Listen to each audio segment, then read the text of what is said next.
Salut à tous, j'espère que vous allez bien. On se retrouve aujourd'hui pour une nouvelle vidéo. Je sais qu'aujourd'hui il y a match, mais il y a eu un autre événement hier soir, l'interview d'Antoine Griezmann à la télévision espagnole.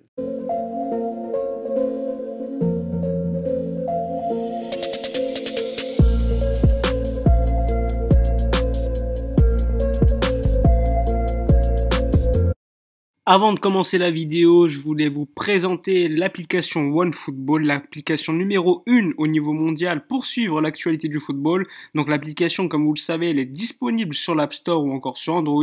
Elle est évidemment gratuite. Si vous voulez la télécharger, eh bien le lien est dans la description de cette vidéo. Vous pouvez suivre l'actualité du FC Barcelone ou encore l'actualité de d'autres clubs européens, les transferts, les résultats des matchs, les classements des différents championnats. Donc si vous voulez suivre tout cela, je vous conseille de télécharger l'application.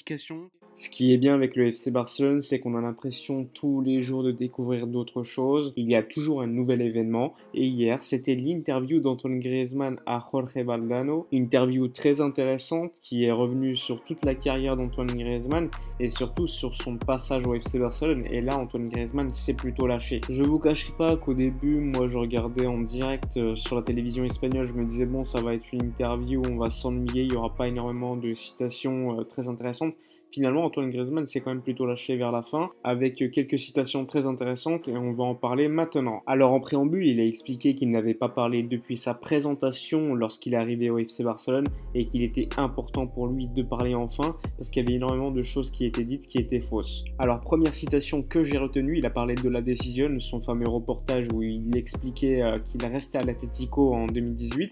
Alors il a expliqué que la décision, il voulait montrer comment se déroulait un possible changement d'équipe, que c'était compliqué, qu'il y avait énormément de gens qui pensaient qu'ils se moquaient des clubs, des supporters, mais que c'était pas le cas. Il voulait vraiment montrer l'envers du décor pour un joueur professionnel. Alors oui, Antoine, je veux bien te croire, mais personnellement, je pense quand même que les choses ont été mal faites. D'ailleurs, il a expliqué que ses parents étaient plutôt d'accord avec cette idée comme quoi Antoine Griezmann n'aurait pas dû faire de reportage, que ça portait surtout atteinte à son image, que ça respectait pas forcément les supporters et les clubs en question. D'ailleurs, il explique également que ses parents voulaient qu'il aille au FC Barcelone dès l'été 2018, ce qu'il n'a pas fait finalement. Il a surtout écouté sa femme qui vraisemblablement voulait rester encore une fois à Madrid. Alors, il a expliqué qu'il devait encore apprendre à l'Atlético Madrid, mais après une nouvelle année, il voulait découvrir un nouveau football, un football différent, et c'est pour cela qu'il est allé au FC Barcelone.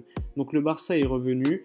Après, il a dit que peut-être que dans le vestiaire du Barça, les supporters, les journalistes, vu qu'il avait refusé une première fois une offre, eh bien peut-être que certains avaient encore une certaine rancœur envers lui.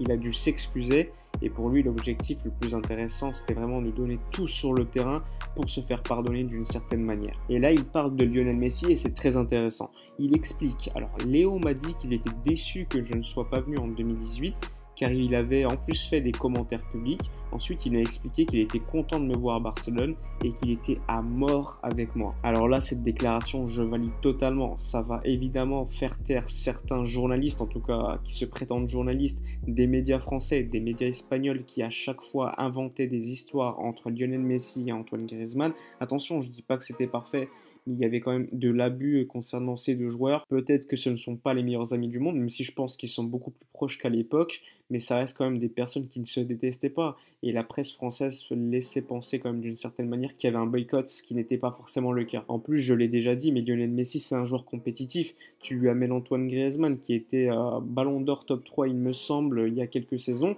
Bien sûr qu'il est content, il sait qu'il va avoir plus de chances de gagner la Ligue des Champions et la Liga avec lui qu'avec un autre joueur qui n'a pas forcément le niveau. Mais bon, évidemment, la presse française fait énormément de raccourcis, voulait défendre à tout prix le soldat Griezmann, quitte à entacher l'image du FC Barcelone et surtout de Lionel Messi comme d'habitude. Concernant le passage où il explique que Lionel Messi avait fait des commentaires publics expliquant qu'il était fier que Griezmann puisse venir au Barça, oui c'est vrai, à Mundo Deportivo avant la Coupe du Monde, je me rappelle, il avait fait une interview où il expliquait qu'il voulait qu'Antoine Griezmann signe au FC Barcelone.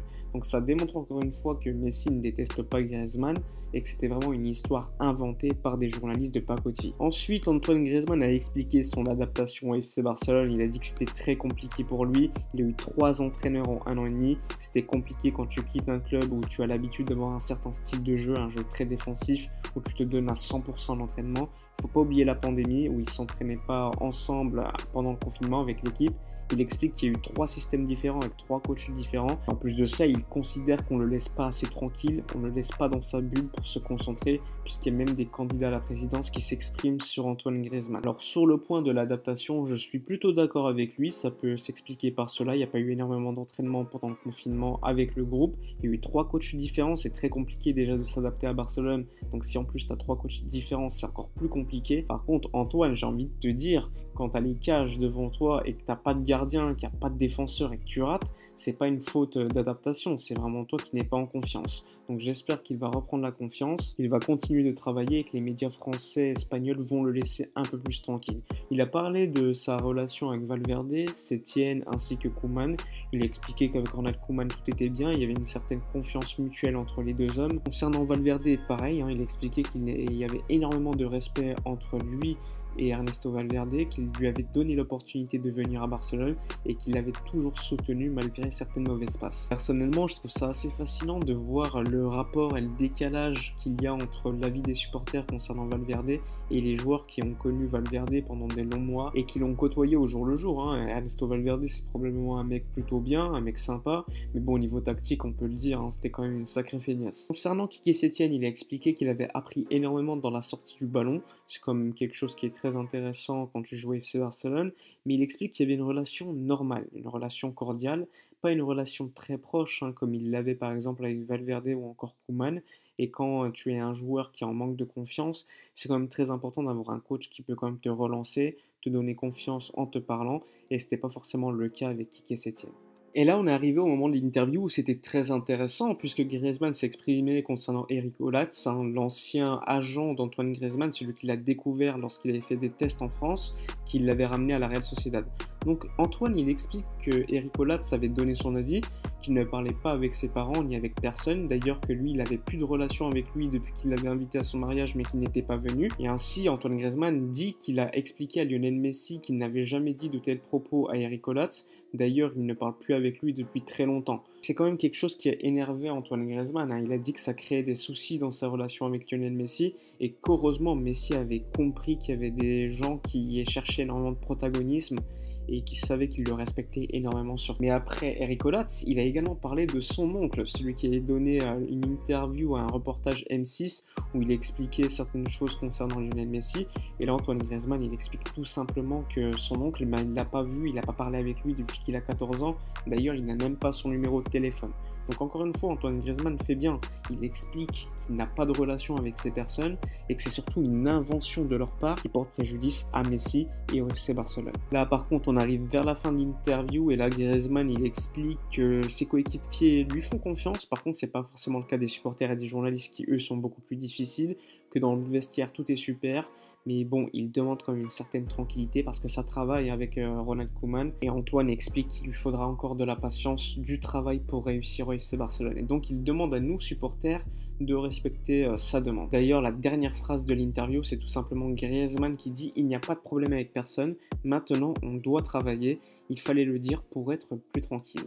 Alors, concernant cette interview d'Antoine Griezmann, personnellement, je la trouve plutôt super. Au départ, j'avais quand même peur qu'Antoine Griezmann dise des conneries, parce que c'est quelqu'un qui n'a pas su maîtriser sa communication déjà il y a quelques mois, quelques années. Et je considère que son interview, elle est bonne. Ça va calmer les supporters, ça va calmer également les journalistes qui inventent certaines histoires, et surtout, ça va quand même tranquilliser la relation Lionel Messi et Griezmann, qui, à mon avis, sont des personnes qui s'entendent très bien, qui ont compris qu'ils devaient jouer ensemble et performer pour aller le plus loin possible en Ligue des Champions et en Ligue 1. Enfin bref, j'espère que cette petite review de l'interview d'Antoine Griezmann vous a plu. J'ai fait un petit sondage sur mon Twitter pour demander si les supporters étaient satisfaits de l'interview de Griezmann, et quand même, les réponses étaient plutôt positives avec quasiment 80% des internautes. Donc encore une fois, ça montre que l'interview d'Antoine Griezmann a été plutôt bien accueillie par les supporters.